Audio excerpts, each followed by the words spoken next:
बिस्मिल्लाहिर्रहमानिर्रहीम। अस्सलाम वालेकुम स्टूडेंट्स। चैप्टर नंबर 10 बायोकेमिस्ट्री और आज इसके डिस्क्रिप्टिव क्वेश्चन आंसर्स जो हैं वो आप सॉल्व करने वाले हैं। तो सबसे पहले इसके ज़रा क्वेश्चंस देख लीजिएगा। पेज नंबर 235 पर आ जाएंगे आप सीधा और यहाँ देखेंगे लाइन से 7 क्वेश्चन है। तो सबसे पहला क्वेश्चन जो है वो आपसे पूछ रहा है कि कार्बोहाइड्रेट्स क्या होते हैं और इसकी classification on the basis of structure आपको बतानी है। तो आपको जैसा कि मैंने शॉर्ट क्वेश्चन में समझाया था, थोड़ा सा सेल्फ़ असेसमेंट में भी ये वाली बात कही थी कि हमारी बॉडी में मुख्तलिफ़ किस्म के कंपोनेंट्स होते हैं, जैसे कि कार्बोहाइड्रेट्स है, प्रोटीन्स हैं, लिपिड्स हैं, हर एक का अलग अलग फंक्शन होता है। तो इनमें से जो बेसिक बिल्डिंग ब्लॉक्स होते हैं ये कार्बोहाइड्रेट्स होते हैं। ठीक है, आप जो नॉर्मल डाइट में जितनी भी रोटी, चावल, पास्ता या इस तरह की जितनी भी चीज़ों को इस्तेमाल करते हैं, all of these are the carbohydrates. तो अब आपने देखना क्या है कि ये कार्बोहाइड्रेट्स जो हैं इसको आप डिफ़ाइन कैसे करेंगे, मतलब साइंटिफिकली कैसे बात करेंगे, और इसके साथ साथ आपने बताना है कि इनके स्ट्रक्चर जो है उसके हिसाब से जो इसकी क्लासिफिकेशन है वो हम किस तरीके से करते हैं। तो सीधा हम मूव करेंगे पेज नंबर 218 के ऊपर। तो आप आ जाएंगे पेज नंबर 218 पर। सबसे पहले आप क्या करेंगे, कार्बोहाइड्रेट की जो डेफिनेशन है इसको मार्क करेंगे, यहाँ से लिखेंगे कार्बोहाइड्रेट्स और पहले यहाँ से लेके देखिए फर्स्ट लाइन से लेके ये लाइन नंबर 4 है हाइड्रोलिसिस, यहाँ तक मार्क करें। अब मैं आपको बता देती हूँ कि एक्चुअल में क्या होता है कि ये एक बहुत एसेंशियल फूड ग्रुप होता है जो कि इंसानों को और जानवरों को दोनों को ही इसको लेना होता है, इनटेक करना होता है डाइट में। तो होता क्या है कि अगर आप इसको साइंटिफिकली डिफ़ाइन करेंगे तो ये होता है पॉलीहाइड्रोक्सी एल्डिहाइड या पॉलीहाइड्रोक्सी कीटोन, ये इनमें से कोई एक होता है, बाज़ों का दोनों भी होते हैं। और ये ऐसे सब्सटेंसेस होते हैं कि जब ये पॉलीहाइड्रोक्सी एल्डिहाइड या पॉलीहाइड्रोक्सी कीटोन्स पानी के साथ रिएक्शन करते हैं तो ये क्या करते हैं, हाइड्रोलाइज्ड हो जाते हैं। ठीक है, यहाँ से लेके यहाँ तक तो आपने इसकी डेफिनेशन मार्क कर दी। अब आ जाइए इसकी क्लासिफिकेशन के ऊपर। तो इसकी क्लासिफिकेशन क्या कहती है आप ये देख लीजिए। क्लासिफिकेशन बेस करती है इसकी स्ट्रक्चर के ऊपर, क्योंकि इसने आपसे क्वेश्चन में भी यही वाली बात कही थी। ठीक है, तो आप सबसे पहले हेडिंग पुट करेंगे क्लासिफिकेशन बेस्ड ऑन स्ट्रक्चर, और उसके बाद यहाँ से लेके यहाँ तक आप मार्क करेंगे। इसमें आप बताएंगे कि on the basis of classification based on the structure, इसको आप मोनोसेक्राइड्स में, डाइसेक्राइड्स में, ओलिगोसेक्राइड्स में और पॉलीसेक्राइड्स जो हैं उसमें क्लासिफाई करते हैं। और ये जो क्लासिफिकेशन है ये टोटली बेस होती है कि कितने नंबर ऑफ़ शुगर यूनिट जो हैं वो इसके साथ अटैच्ड हैं। इसको इस तरह समझ लीजिए कि सबसे छोटा जो शुगर यूनिट होता है वो ग्लूकोज का होता है। तो हमें बताना है कि कितने ग्लूकोज के मॉलिक्यूल एटलीस्ट इसमें अटैच हो सकते हैं, उस बेस पर आप क्या करेंगे, इसको क्लासीफाई करेंगे। तो फर्स्ट हेडिंग आपने इसमें डाल दी क्लासिफिकेशन बेस्ड ऑन स्ट्रक्चर, और यहाँ से लेके यहाँ तक का कंटेंट लिख दिया। उसके बाद अब आप फर्स्ट हेडिंग के बाद एक सब हेडिंग डालेंगे जो कि होगी मोनोसेक्राइड्स की, और उसके बाद आप इस मोनोसेक्राइड्स की हेडिंग के बाद इसका कंटेंट लिखेंगे कि monosaccharides contain a single sugar unit, for example glucose, fructose and galactose. यहाँ तक लिखने के बाद ये हेडिंग सब खत्म हो गई। अब दूसरी सब हेडिंग आएगी वो होगी डाइसेक्राइड्स की। उसमें आप क्या लिखना है कि disaccharides contain 2 sugar units, example are sucrose, lactose and maltose. यहाँ पे सेकंड सब हेडिंग फिनिश हो जाती है। फिर थर्ड लिखेंगे आप ओलिगोसेक्राइड्स। ये कैसे कार्बोहाइड्रेट्स होते हैं जिसमें 3 से लेके 10 तक के शुगर यूनिट्स जो हैं वो आपस में कंबाइन होते हैं और एक मॉलिक्यूल बनाते हैं। इसकी कॉमन एग्जाम्पल जो है वो है कीटोज, और कीटोज क्या है यहाँ पे, ग्लूकोज, फ्रक्टोज और फ्रक्टोज हैं। ठीक है, अच्छा उसके बाद आपके पास एक और इसकी एग्जांपल है वो है मेलिजीटोज। ठीक है, ये ग्लूकोज, फ्रक्टोज, ग्लूकोज है। यानी यहाँ पे देखें तो एक ग्लूकोज का मॉलिक्यूल है, 2 फ्रक्टोज हैं। यहाँ पे देखेंगे तो 2 ग्लूकोज के मॉलिक्यूल हैं, 1 फ्रक्टोज। ठीक है, लास्ट वन जो सब हेडिंग होगी वो होगी पॉलीसेक्राइड्स की। ये हेडिंग पुट करने के बाद आप इसमें बताएंगे कि अगर 10 से ज़्यादा शुगर यूनिट्स मौजूद होते हैं तो उस वक्त जो आपके पास कार्बोहाइड्रेट होता है उसको आप कहते हो कि ये पॉलीसेक्राइड्स है। इसकी एग्जांपल है सेलुलोज है, स्टार्च है, ग्लाइकोजन है, ये सारे के सारे क्या हैं, पॉलीसेक्राइड्स हैं। ठीक है, अच्छा अब नेक्स्ट क्वेश्चन जो हम उसकी तरफ बढ़ते हैं। जो नेक्स्ट क्वेश्चन है वो मैं आपको यही बता देती हूँ कि इसने आपको ये कहा है कि आपके पास जो ग्लूकोज है, फ्रक्टोज है, लैक्टोज है या सुक्रोज है, इसकी आपकी जो कॉमन हेल्थ है या कॉमन डाइट है इसमें क्या ये इंपॉर्टेंट रोल प्ले करता है। ठीक है, तो आप सबसे पहले पेज 221 पर आ जाएंगे और फर्स्ट हेडिंग पुट करेंगे ग्लूकोज की। देखिए ग्लूकोज जो होता है ये सबसे सिंपल शुगर होता है, सबसे सिंपल एनर्जी प्रोवाइडर होता है एक तरीके से। ठीक है, इंस्टेंट एनर्जी आपको देता है। तो आपकी डाइट में ये बहुत इंपॉर्टेंट है, क्योंकि क्विक एनर्जी की जब बात करते हो आप तो उस वक्त आप इंस्टेंटली जो चीज़ ले सकते हो दैट इज़ द ग्लूकोज, जो सबसे छोटा शुगर का मॉलिक्यूल होता है। तो ग्लूकोज क्या करता है कि एक वाइटल कंपोनेंट होता है हमारी ब्लड का, और टिपिकली जो नॉर्मल रेंज होती है ग्लूकोज की जो कि हमारे ब्लड में होती है किसी एडल्ट में, तो पर 100 डेसीलीटर के हिसाब से ये कितनी होनी चाहिए, 70 से लेके 110 mg होनी चाहिए। ये फास्टिंग होती है, ठीक है, ये डायबिटिक की रेंज होती है। अगर इससे ज़्यादा एक्सीड करती है इसका मतलब उस पेशेंट को वो प्री डायबिटिक या फिर डायबिटीज़ की तरफ जा रहा है, सही है। तो नॉर्मल रेंज है वो इतनी है, 70 से लेके तकरीबन 110 तक। अब ये क्या कहता है आपसे कि फ़र्ज़ कर लीजिए कि ग्लूकोज़ जो है इसका जो क्वांटिटी है ये आपके ब्लड स्ट्रीम में ज़्यादा हो रहा है, तो इसका मतलब ऐसा इंसान जो है वो पेशेंट बन जाता है डायबिटीज़ का, और उसके बाद इसमें एक क्वालिटी जो है वो प्रोड्यूस हो जाती है जो कहलाती है इंसुलिन रेजिस्टेंस, यानी इसकी बॉडी जो है वो इंसुलिन को रेजिस्ट करती है। फिर उसके बाद बहुत सारी मल्टीपल उसको बीमारियाँ स्टार्ट हो जाती हैं। और इस वक्त हम फ़िलहाल उसकी तो बहस में नहीं जा रहे, हम सिर्फ इतना बता रहे हैं आपको कि ग्लूकोज़ एक वाइटल कंपोनेंट है, इसका होना भी बहुत ज़रूरी है बॉडी में। ये नहीं कि आप बिल्कुल भी इसको इनटेक करना छोड़ दें, लेकिन इसका रेंज में होना बहुत ज़रूरी है। यहाँ से मार्क करेंगे it is a vital component से लेकर नेक्स्ट पेज तक देखें। तो इसमें क्या इन्होंने बताया है कि अगर इसका लेवल जो है अगर एक्सीड कर जाएगा तो इससे डायबिटीज़ हो सकती है, और उसके बाद हमें इसका इंसुलिन कंट्रोल करना पड़ता है by medications and by syringes, ठीक है। अगली जो चीज़ है that is the fructose. Fructose जो है वो भी एक सिंपल शुगर होती है, लेकिन इसकी ख़ास बात क्या होती है कि ये आपको आमतौर पे फ्रूट्स में या फिर हनी में मौजूद मिलेगा, ठीक है। अच्छा, इसके साथ साथ ये तमाम जितने भी आपके कार्बोहाइड्रेट फैमिलीज़ हैं इनमें टेस्ट में सबसे ज़्यादा मीठा होगा, इसका टेस्ट सबसे ज़्यादा स्वीट होता है, और इसका मेन फंक्शन क्या होता है कि आपकी बॉडी में ये एनर्जी प्रोवाइड करता है ड्यूरिंग मेटाबॉलिज्म, ठीक है। इसके साथ साथ अगर आप फ्रक्टोज़ की ज़्यादा क्वांटिटी लेना शुरू कर देते हैं तो इसका जो एक रिएक्शन होता है फ़ौरन वो क्या होता है कि एक तो आप मोटे होना स्टार्ट हो जाएंगे, वेट गेन करना शुरू कर देंगे, दूसरा आप ओबीज़ हो जाएंगे, यानी हर वक्त जो खाने पीने की आदत होती है वो वाली शुरू हो जाएगी। तो इसीलिए फ्रक्टोज़ जो है ये ज़रूरी भी है, इसमें एनर्जी भी मिलेगी आपको बहुत ज़्यादा, लेकिन अगर आपने इसको लिमिट से एक्सीड किया तो अल्टीमेटली ये आपको प्रॉब्लम क्रिएट करेगी। नेक्स्ट है लैक्टोज़। ये मिल्क शुगर होती है, ये मिल्क में ही पाई जाती है, तो छोटे बच्चों में इसका इंटेक ज़्यादा होता है जिनकी एज 6 मंथ के अंदर होती है। जैसे ही बच्चे की एज जब वो 6 मंथ से ऊपर होती है तो उसकी बॉडी में जो बाकी एंजाइम्स हैं वो भी बनना स्टार्ट हो जाते हैं। इस वजह से जो लैक्टोज़ है उसकी ज़रूरत कुछ बहुत ज़्यादा नहीं रहती और वो आहिस्ता आहिस्ता ग्रेजुअली कम होती है। तो यही वजह होती है कि जब इंसान एडल्टहुड की तरफ जाता है तो बहुत से लोगों को ये जो लैक्टोज़ है इससे तकलीफ़ होनी शुरू हो जाती है। उनमें ये कह लीजिए कि उनका स्टमक जब उसको ठीक तरीके से डाइजेस्ट नहीं कर पाता, जिसकी वजह से वो मुख्तलिफ़ किस्म की बीमारियां जो है उनका शिकार हो जाता है, जिनमें कॉन्स्टिपेशन है, बोल सिंड्रोम है, इस तरह की जो बीमारियां वो सारी फहरिस्त होती हैं। अब आपने कहाँ से लिखना है, यहाँ से लिखना है लैक्टोज़ को कि it is found in the milk and hence also known as the milk sugar, ठीक है। During intake it is broken down into glucose and galactose in the alimentary canal by the enzymatic activity. तो जब भी आप milk लेते हैं तो होता क्या है कि ये ग्लूकोज और गैलेक्टोज इन दो छोटे छोटे शुगर मॉलिक्यूल्स जो है उनमें कन्वर्ट हो जाता है एलिमेंट्री कैनाल के अंदर ही by the means of enzymatic activities. अच्छा, उसके बाद क्या होता है कि सम ह्यूमन एडल्ट्स में जो है लैक्टोज एंजाइम जो है ये प्रोड्यूस नहीं होता, जिसकी वजह से क्या होता है कि उनको इंडाइजेशन हो जाता है और इसकी वजह से उनकी स्टमक ब्लोटिंग भी हो जाती है, एब्डोमिनल पेन भी होता है और बाज़ औक़ात डायरिया तक भी नौबत पहुंच जाती है। तो आपने पहले यहाँ से लेके यहाँ तक लिखा, फिर आपने यहाँ से लेके यहाँ तक लिखा, ये लैक्टोज़ की हेडिंग थी। लास्ट वन हेडिंग है आपके पास सुक्रोज़ की, इसको चेक कर लीजिए कहाँ से लिखेंगे आप। सुक्रोज़ जो है वो एक किस्म का डाइसेक्राइड है जो कि ग्लूकोज एंड फ्रक्टोज जो है उनके कॉम्बिनेशन से बनता है। इसको टेबल शुगर भी कहा जाता है, मतलब जो नॉर्मल चीनी जिसको आप कहते हो ना जो घर में इस्तेमाल होती है, ये वो है सुक्रोज़। अब होता क्या है कि फ़र्ज़ कर लीजिए अगर किसी ने आप अपनी डाइट में, डेली डाइट में ज़्यादा सुक्रोज़ यूज़ करना शुरू कर दिया तो एक काम तो ये होता है कि उसको ज़ाहिर सी बात है, जैसा मैंने आपको बताया, डायबिटीज़ जो है उसका बहुत ज़्यादा ख़तरा हो जाता है। इसके साथ साथ ये गम की जो हेल्थ है उसको बड़ा सत्यानाश करता है। मतलब अगर आपके दांतों में एक्स्ट्रा तकलीफ़ शुरू हो जाती है, स्वेलिंग शुरू हो जाती है, प्लाक बनने लगता है, टाटर एक्स्ट्रा हो जाता है, या फिर टूथ जो है उनका डीके स्टार्ट हो जाता है, तो फ़ौरन ये सिम्टम होता है कि बॉडी जो है वो सुक्रोज़ को अपनी लिमिट से ज़्यादा इस्तेमाल कर रही है। तो जो एक्स्ट्रा जितना सुक्रोज़ है वो क्या हो रहा है, वो गम्स की डिपोजिशन कर रहा है, गम्स को बर्बाद कर रहा है, ठीक है। यहाँ से लेके यहाँ तक आपने लिखना है। होप्स हो कि आपको ये सारी चीज़ें समझ भी आ गई होंगी और हेडिंग्स भी अच्छे तरीके से पता चल गई होंगी कि किस हेडिंग में कितना कंटेंट मैंने यहाँ पे मार्क करवाया, ठीक है। जो नेक्स्ट क्वेश्चन है, क्वेश्चन नंबर 3, अब हम उसकी तरफ मूव करेंगे। नेक्स्ट क्वेश्चन जो है वो हमारा पेज नंबर 223 पर हमें मिलेगा। सवाल आपसे ये कहता है कि प्रोटीन्स क्या होते हैं और आप उसे क्लासीफाई करें on the basis of their functions, ठीक है।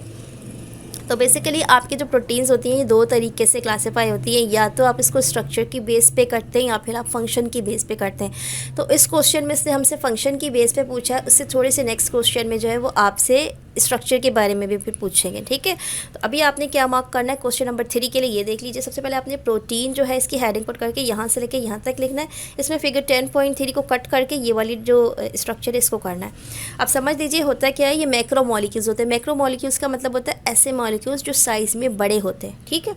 अब ये होता क्या है, ये long chain of amino acid से बनेंगे, यानी कि बहुत सारी चेन जब अमाइनो एसिड्स की आपस में कंबाइन होती चली जाएगी तो एज अ रिज़ल्ट आपको प्रोटीन फॉर्म होगा। अगर आप प्रोटीन का बेसिक स्ट्रक्चर देखोगे, आप देखो एक तरफ कार्बोक्सिलिक ग्रुप लगा हुआ है, दूसरी तरफ ही अमाइनो ग्रुप लगा हुआ है। तो यही ग्रुप है बेसिक, जो पहला समझ लो यूनिट कहलाता है अमाइनो एसिड का। जब इसके बहुत सारे यूनिट्स आपस में कंबाइन हो जाएंगे तो जो चीज़ फॉर्म होगी वो क्या होगी, वो होगी प्रोटीन।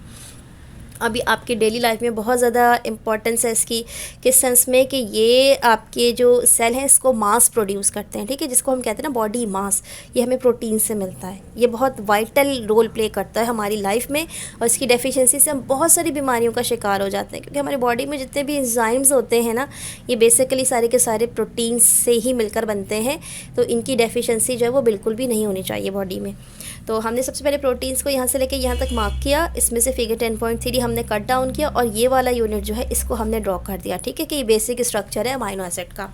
उसके बाद हम आ जाते हैं सीधा क्लासिफिकेशन ऑफ प्रोटीन के ऊपर। इस हेडिंग में हमने आपको ये बताना है कि प्रोटीन जो है वो दो तरीके से क्लासीफाई होती है, या तो बेसिस ऑन द स्ट्रक्चर होती है या फिर बेसिस ऑन द फंक्शन होती है, ठीक है। यहाँ से लेके यहाँ तक लिखे। इसके साथ ही इसमें इसने ये भी बताया है कि on the basis of function हम इसको किस तरीके से जज करें, ठीक है। अब नेक्स्ट पेज पर आ जाइए और on the basis of functions जो इसको देख लीजिए। सो टोटली बिल्कुल इसके नेक्स्ट पेज पर आप आ गए हो 224 के ऊपर, और यहाँ से आप चेक करेंगे कि सबसे पहली जो इसकी क्लासिफिकेशन है वो है कैटालिटिक प्रोटीन, जिसको एंजाइम्स भी कहा जाता है। ये बायोलॉजिकल कैटलिस्ट होते हैं। ये क्या करते हैं, किसी भी बायोलॉजिकल रिएक्शंस में डायरेक्ट इन्वॉल्व नहीं होते, लेकिन उसका जो रेट होता है रिएक्शन का उसको मल्टीपल टाइम कह लीजिए कि फोल्ड कर देते हैं। लेट सपोज अगर एक काम 1 घंटे में होने वाला है और आपने उसमें एंजाइमेटिक एक्टिविटी इन्वॉल्व कर दी, तो हो सकता है वो 15 मिनट में हो जाए या उससे भी कम, ठीक है। तो our body contain numerous catalytic proteins which facilitate the chemical reactions inside the body. हमारे जिस्म में बहुत सारे कैटालिटिक प्रोटीन्स मौजूद होते हैं जिसको एंजाइम्स कहते हैं। ये मुख्तलिफ़ किस्म के फंक्शन प्रोवाइड करते हैं आपको।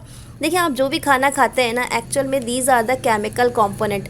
वो आपकी नज़र में कि आपने रोटी खाई है, चावल लिया है, या फिर आपने गोश्त इस्तेमाल किया है, या चिकन यूज़ किए, या फिर एग्स यूज़ किए हैं, लेकिन बॉडी की नज़र में वो सिर्फ़ और सिर्फ कार्बोहाइड्रेट्स हैं, प्रोटीन्स हैं, लिपिड्स हैं, फैट्स हैं, इस शक्ल में है, ठीक है। तो उस पर एक्शन करके उसको उसके सिंपल मॉलिक्यूल्स में तोड़ना बहुत ज़रूरी है। और ये सारा काम कौन करता है, ये सारा काम करते हैं बॉडी के एंजाइम्स, जिसको कहते हैं हम कैटालिटिक प्रोटीन्स, ठीक है। लेट सपोज अब आपने स्टार्च लिया, ठीक है। स्टार्च जब आपने लिया तो बॉडी में वाटर होता है, इसके अलावा आपके स्लाइवा में भी वाटर होता है। इन दोनों के साथ एक्ट करके स्टार्च जो है वो थोड़ा सा सेमी लिक्विड फॉर्म में आ जाएगा। एट द सेम टाइम इस पर जो एंजाइम एक्ट करेगा वो होगा एमाइलेस। ये एमाइलेस क्या करेगा, स्टार्च को छोटे शुगर मॉलिक्यूल्स में कन्वर्ट करेगा, और सबसे छोटा शुगर मॉलिक्यूल क्या होता है, ग्लूकोज। इसी तरीके से फ़र्ज़ कर लीजिए आपने चिकन यूज़ की है, या फिर आपने बीफ यूज़ किया है, या फिर आपने एग्स यूज़ किए हैं।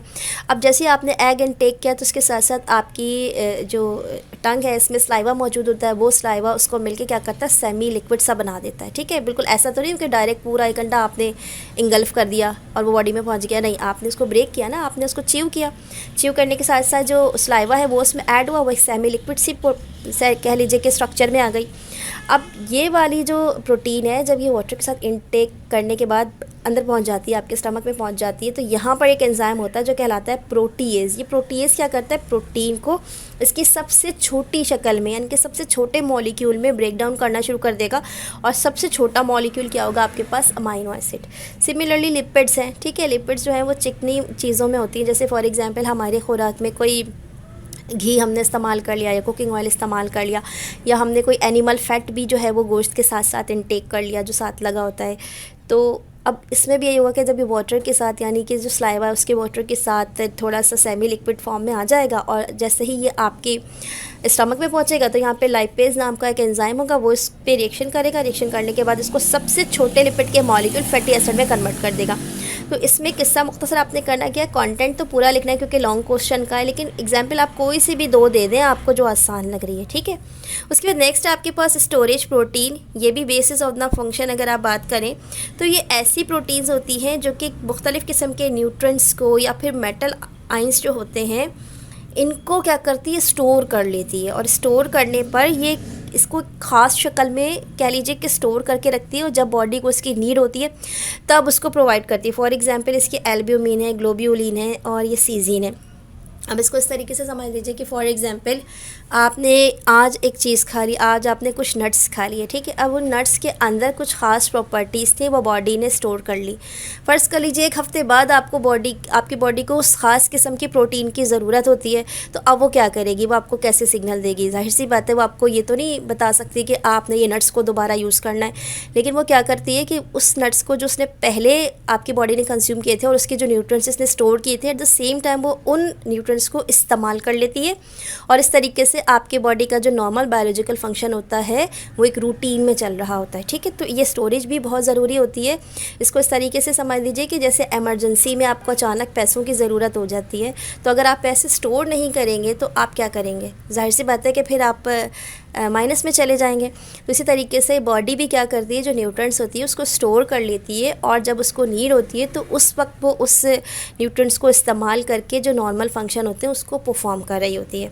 नेक्स्ट आपके पास ट्रांसपोर्ट प्रोटीन, ये नाम से ही आपको पता चल जा रहा होगा कि ये मूवमेंट करने वाली है। तो होता क्या है कि ये ब्लड के साथ शामिल हो जाती है और फिर ये मूवमेंट करती है, और इसके साथ साथ क्या होता है कि ये ब्लड स्ट्रीम में भी मौजूद होती है। इसकी कॉमन एग्जांपल होती है आपकी हीमोग्लोबिन, ठीक है। उसके बाद नेक्स्ट आपके पास हार्मोनल प्रोटीन, जिसको रेगुलेटरी प्रोटीन भी कहते हैं।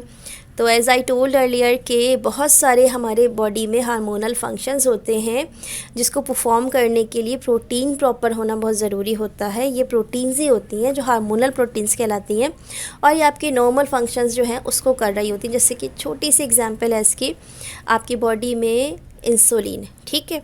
अच्छा, तो these proteins play a critical role in the regulating the function of the body by transmitting signal between the cells. यहाँ से लेके यहाँ तक आप लिख देंगे। तो इस तरीके से आपने सबसे पहले प्रोटीन की हेडिंग डाली, उसका कंटेंट लिखा, उसका स्ट्रक्चर ड्रॉ किया, फिर आपने क्लासिफिकेशन बताया कि 2 तरीके से होता है।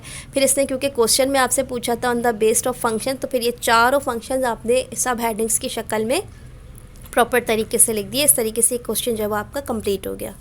अगला जो क्वेश्चन है वो आपका प्रोटीन के बाद लिपिड से मिलता जुलता है। मतलब वो कह रहा है जिस तरीके से आपने प्रोटीन के बारे में बताया कि वो क्या है, उसकी क्लासिफिकेशन कीजिए, बिल्कुल इसी तरीके से अब आपसे पूछते हैं कि लिपिड्स क्या चीज़ होती हैं, उसकी क्लासिफिकेशंस कीजिए।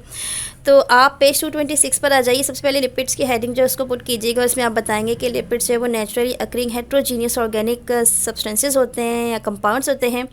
ये वाटर में इनसॉल्युबल होते हैं, लेकिन ब्लोर्स रिएजेंट जो है इसमें सॉल्युबल हो जाते हैं। अब ये ब्लोर्स रिएजेंट क्या भला होती है, बिल्कुल देखिए बराबर में लिखा हुआ है कि जो ब्लोर्स रिएजेंट है ये डाईथाइल ईथर और इथाइल अल्कोहल का 2:1 का रेशो होता है। यानी उसमें डाईथाइल ईथर 2 ml और इथाइल अल्कोहल जो है वो 1 ml होगा। तो इस तरीके से जो रेशो हो जाएगा वो क्या हो जाएगा, 2:1 का। तो ये कह रहे हैं कि वाटर में तो इनसॉल्युबल है, लेकिन ब्लूस रिएजेंट में ये सॉल्युबल हो जाता है। अच्छा, इसका जो वर्ड है वो एक ग्रीक वर्ड लिपोस से लिखना है, और लिपोस का मतलब होता है फैट यानी मोटा। तो होता क्या है कि ये जो लिपिड्स होते हैं क्योंकि ये फैट प्रोड्यूस करते हैं, ग्रीसी होते हैं, ऑयल लाइक स्ट्रक्चर होते हैं, इसी वजह से इसका नाम क्या रखा गया है, लिपिड्स। ठीक है, नेक्स्ट पेज पर आ जाइए, इसकी क्लासिफिकेशन है। अब पेज 227 पे आप देखेंगे क्लासिफिकेशन ऑफ लिपिड्स, और इसमें आपने सबसे पहले इस तरीके से हेडिंग पुट करके बताना है कि अगर आप केमिकल कॉम्पोजिशन के हिसाब से बेस करते हैं तो जो लिपिड्स हैं वो तकरीबन 3 किस्म की होती हैं। वो 3 किस्म की कौन कौन सी होती हैं? पहली होती है सिंपल लिपिड्स, दूसरी होती है कंपाउंड लिपिड्स, और तीसरी होती है स्टेरॉइड्स। ठीक है, तो सबसे पहले आप आ जाइए सिंपल लिपिड्स की तरफ। ये जो सिंपल लिपिड्स होते हैं ये आमतौर पे केमिकली ईस्टर्स होते हैं। जब फैटी एसिड और अल्कोहल को आपस में कंबाइन करेंगे आप, तो आपके पास सिंपल लिपिड्स जो हैं वो मिल जाएंगे। ये बॉडी में एनर्जी प्रोवाइडर होते हैं, और जो ये सिंपल लिपिड्स होते हैं इसको भी मज़ीद आप फैट, ऑयल और वैक्सेस में जो है डिस्ट्रीब्यूट करते हैं। तो पहले इसकी सब हेडिंग हो जाती है फैट एंड ऑयल्स। ठीक है, अब फैट एंड ऑयल क्या होते हैं इसको समझने के लिए आपने इसकी छोटी सी डेफिनेशन लिखनी होती है कि ये ऐसे लिपिड होते हैं जो कि अबंडेंटली फाउंड होते हैं नेचर में, यानी ज़्यादा पाए जाते हैं, एंड केमिकली नोन एज ट्राईग्लिसराइड्स और ट्राईस्टर्स। तो आम तौर पर आप इसको क्या कहते हैं कि ये ट्राईग्लिसराइड्स होते हैं या फिर ट्राईस्टर्स होते हैं। और होता क्या है कि जब 3 फैटी एसिड के मॉलिक्यूल एक ग्लाइसरोल मॉलिक्यूल के साथ कंडेंस होते हैं तो एज अ रिज़ल्ट आपको क्या मिलता है, एक ट्राइग्लिसराइड मिल जाता है। अब यहाँ पे देखें 3 फैटी एसिड के मॉलिक्यूल हैं, ये ग्लाइसरोल का एक मॉलिक्यूल है। ये कैटलिस्ट की प्रेजेंस में ट्राइग्लिसराइड्स और वाटर में कन्वर्ट हो जाता है। ठीक है, ये इक्वेशन भी आपने लिखनी है। अच्छा, उसके बाद नेक्स्ट आप वैक्सिस के ऊपर आ जाइए।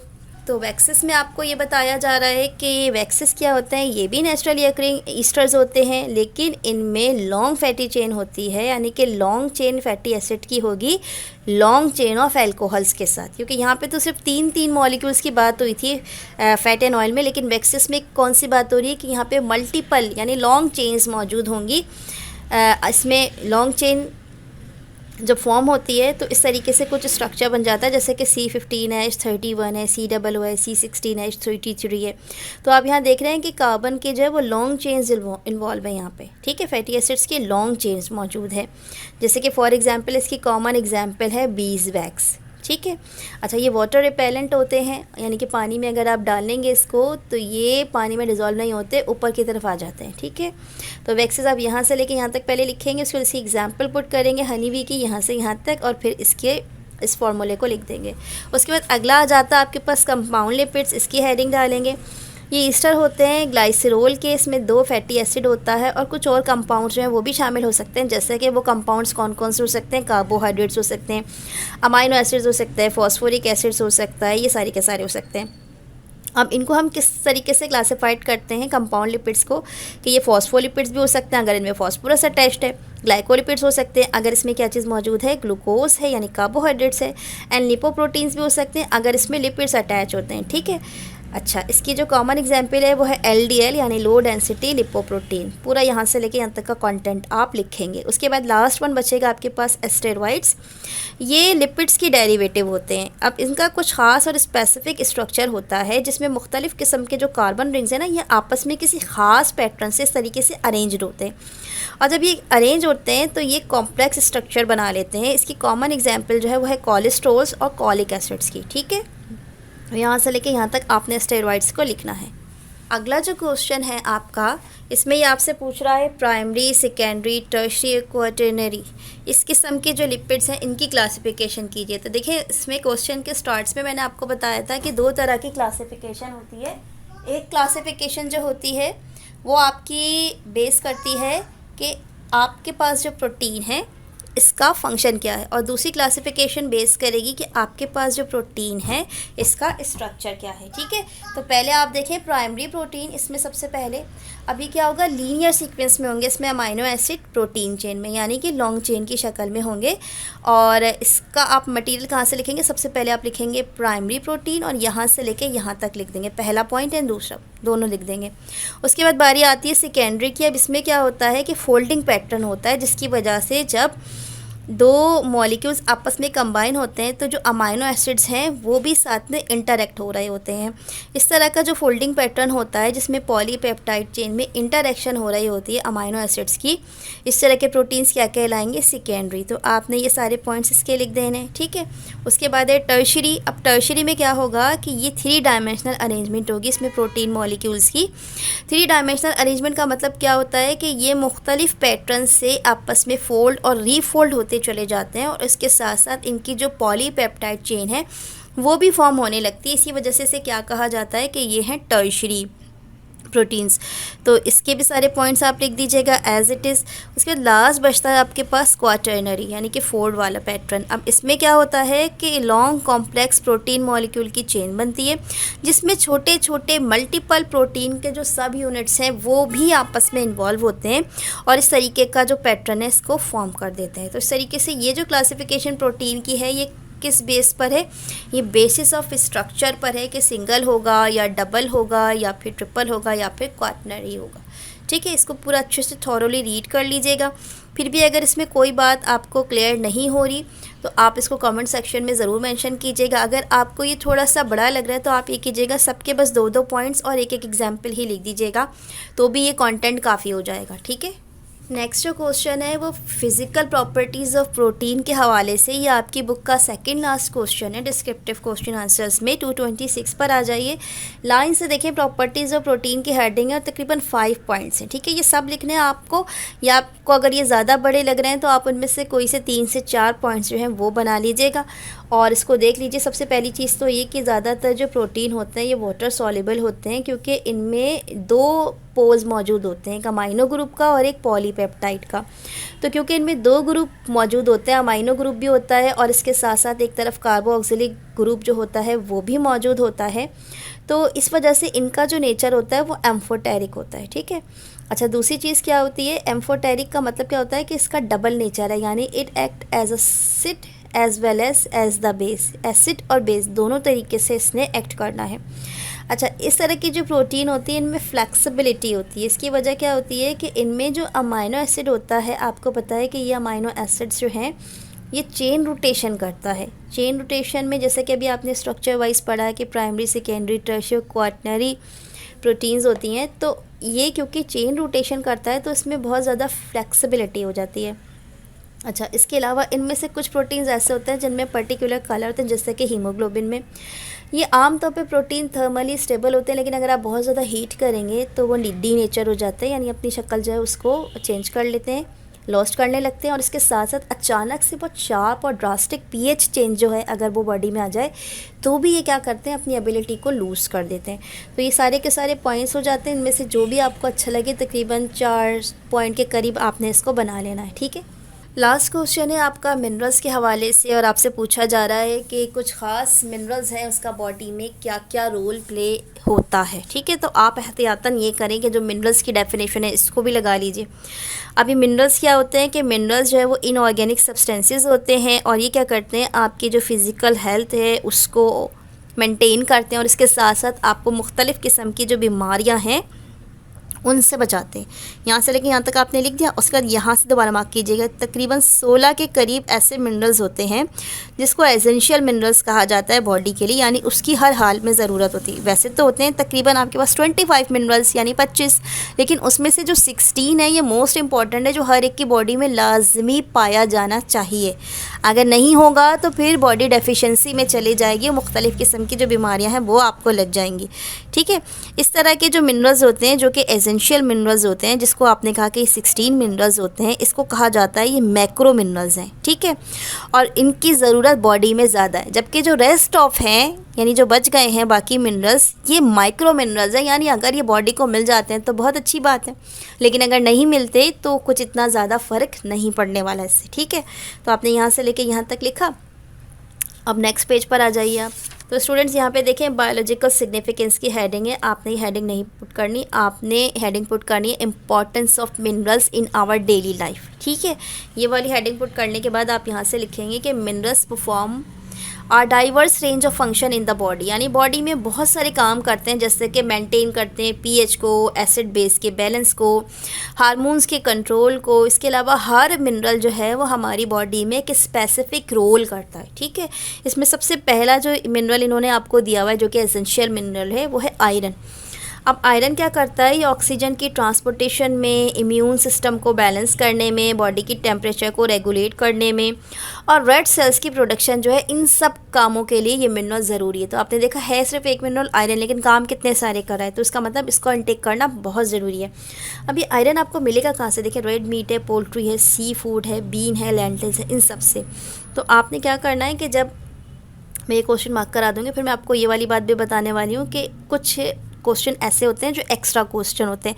जैसे अभी इसने सवाल में आपसे पूछा था कि मिनरल्स और उसकी सिग्निफिकेंसेस क्या हैं, हो सकता है कोई क्वेश्चन वो इस तरीके से भी बना दें कि आपको इंपॉर्टेंट मिनरल्स किन सोर्सेज से मिलते हैं। तो आपने ये वाला भी क्वेश्चन करना है, उसके साथ साथ ये वाला क्वेश्चन भी आपने करना है, ठीक है, दोनों करेंगे आप। उसके बाद नेक्स्ट आपके पास मिनरल है कैल्शियम। अब ये कैल्शियम क्या करता है, ये तो आप सबको पता होगा कि अगर बोन्स किसी की वीक हो रही होती हैं या तीत उसके टूट रहे होते हैं या नेल्स जो हैं वो ख़राब हो रहे होते हैं, तो सबसे पहले डॉक्टर्स उसको क्या रिकमेंड करते हैं कि आपकी बॉडी में कैल्शियम का जो इंटेक है वो कम हो चुका है। तो इसका मतलब जहाँ पर भी स्ट्रॉन्ग बोन्स हैं या टीथ्स हैं या मसल्स का जो कॉन्ट्रैक्शन है या रिलैक्सेशन का जो प्रोसेस है या फिर ब्लड की क्लॉटिंग है या इम्यून सिस्टम जो है उसको बैलेंस करना है, ये सारे के सारे काम जो है कौन करेगा? कैल्शियम करेगा। अगर इसकी डेफिशिएंसी हो जाएगी तो आपकी बोन्स वीक हो जाती हैं और इसके साथ साथ बॉडी की जो ग्रोथ है वो भी कम होने लगती है। कुछ बच्चों को आपने देखा होगा उनकी हाइट नहीं बढ़ती, तो उसकी वजह बेसिक क्या होती है कि इनकी बॉडी में कैल्शियम और आयोडीन की बड़ी कमी होती है। तो अगर वहाँ वो इंटेक लेना स्टार्ट कर दें तो उनकी ग्रोथ अच्छी होने लगती है। अभी कैल्शियम का सोर्स क्या है? आमतौर पे जितने भी मिल्क है, चीज़ हैं, योगर्ट है, लीफी ग्रीन वेजिटेबल्स हैं, इन सब से आपको कैल्शियम मिल जाएगा। नेक्स्ट है आपके पास फॉस्फोरस। ये भी आपके बोन्स और टीथ्स जो है उसकी हेल्थ के लिए बहुत इंपॉर्टेंट है। इसके साथ साथ एक चीज़ होती है आपका डीएनए, ठीक है। डीएनए और आरएनए ये न्यूक्लियस में मौजूद होता है, तो इसके लिए भी आपको जो है फॉस्फोरस की ज़रूरत होती है। और इसके साथ साथ ये प्रोटीन सिंथेसिस में इस्तेमाल होगा, जेनेटिक इन्फॉर्मेशन जो है उसको ट्रांसफ़र करने में इस्तेमाल होगा। इसके अलावा ये हार्ट बीट वगैरह जो है और मस्कुलर सिस्टम है इसको मेंटेन करता है। अब ये फॉस्फोरस आपको कहाँ से मिल सकता है? जितने भी गोश्त होते हैं, चाहे वो मीट की शक्ल में हो, फ़िश की शक्ल में हो। अच्छा, इसके साथ साथ कुछ डेयरी प्रोडक्ट्स होते हैं, फिर नट्स फैमिलीज़ होती हैं, सीड्स होते हैं, होल ग्रेन्स होते हैं, ठीक है। इन सब में आपको ये फॉस्फोरस मिल जाएगा। लास्ट वन बचा आपके पास जिंक, बहुत इंपॉर्टेंट होता है ये भी नॉर्मल ग्रोथ में। इसके अलावा अक्सर ऐसा होता है कि अगर बच्चों को खेल कूद के दौरान कहीं चोट लग जाती है तो उसको हीलिंग करने के लिए भी ज़रूरत होती है। इसके अलावा एक नॉर्मल काम क्या होता है कि हमारी अपनी बॉडी के अंदर ही रोज़ाना हज़ारों सेल्स जो हैं वो टूट फूट रहे होते हैं, उनके मेंटेनेंस चाहिए होती है, जो बज़ाहिर हमें नज़र नहीं आता क्योंकि ये सारा काम बॉडी के अंदर हो रहा होता है, लेकिन वो काम हो रहा होता है। यानी मुख्तलिफ़ किस्म के सेल्स जो हैं ये टूट रहे होते हैं और नए सेल्स जो हैं वो फॉर्म हो रहे होते हैं। तो यहाँ पर भी आपको जिंक की ज़रूरत होती है इम्यून सिस्टम को इन्हांस करने के लिए या इम्प्रूव करने के लिए। इसके अलावा इंसुलिन की जो एक्टिविटी है इसको इन्हांस करने के लिए। अच्छा, इसके अलावा जो हमारा सेंस ऑफ स्मेल है, सेंस ऑफ टेस्ट है, इन सबको डेवलप करने के लिए। और अगर आपकी बॉडी में डेफिशिएंसी हो जाती है जिंक की तो इसकी वजह से क्या होता है, एक तो ये कि वेट लूज़ होना शुरू हो जाता है। दूसरी चीज़ क्या होती है, एपेटाइट एंड टेस्ट में भी फ़र्क होता है। एपेटाइट का मतलब होता है आप खाना कम खाना शुरू कर देते हैं, और टेस्ट का मतलब क्या होता है कि उन खानों में आपको बिल्कुल भी टेस्ट समझ में नहीं आ रहा होता। जैसे आप नॉर्मल जो खाना खाते हैं उनमें आपको प्रॉपर टेस्ट मौजूद होता है, लेकिन जिस शख्स के अंदर भी जिंक की डेफिशिएंसी हो जाएगी उसका टेस्ट जो है डेवलपमेंट है वो पूरा सिस्टम ख़राब हो जाएगा। तो यहाँ तक आपने ये सारी चीज़ें मार्क कर ली। अब ये जिंक आपको कहाँ से मिल रहा है? बीफ में, चिकन में, सी फूड्स में और बीन्स में। जो नेक्स्ट क्वेश्चन जो मैंने आपसे कहा था कि जिसको मार्क कराना है वो यही वाला क्वेश्चन है, जिसमें आपने sources of some essential minerals जो है वो करने। इनमें इन मिनरल्स के नाम और इनके सोर्सेज है इनको भी आप साथ साथ कीजिएगा, ठीक है। तो स्टूडेंट्स, इसके साथ ही आज जो आपके बायोकेमिस्ट्री का चैप्टर है डिस्क्रिप्टिव क्वेश्चन आंसर्स वो भी कंप्लीट हो गया। इससे पहले यकीनन आपने इसकी सेल्फ असेसमेंट के और शॉर्ट क्वेश्चन आंसर्स की वीडियोज़ भी देख ली होंगी। अगर ये वीडियो अच्छी लगे तो प्लीज़ इसको लाइक कर लीजिए, चैनल को सब्सक्राइब कर लीजिए, अपने क्लास फेलोज़ में इसको शेयर कीजिए और मुझे अपनी दुआओं में याद रखिएगा। टेक केयर एंड अल्लाह हाफ़िज़।